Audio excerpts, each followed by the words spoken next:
So to access the recording, you go into the Blackboard class to Organization Tools, and then Blackboard Collaborate Ultra. Click on the hamburger, I think is what they call them, and then on Recordings.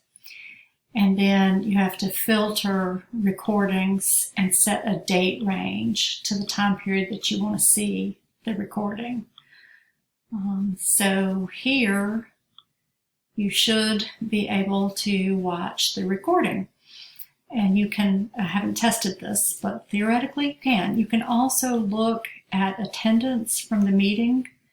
If you go back to Blackboard Collaborate Ultra and then to all previous sessions, then when you click on session options and view reports, it will, whoops, I went a little too fast there.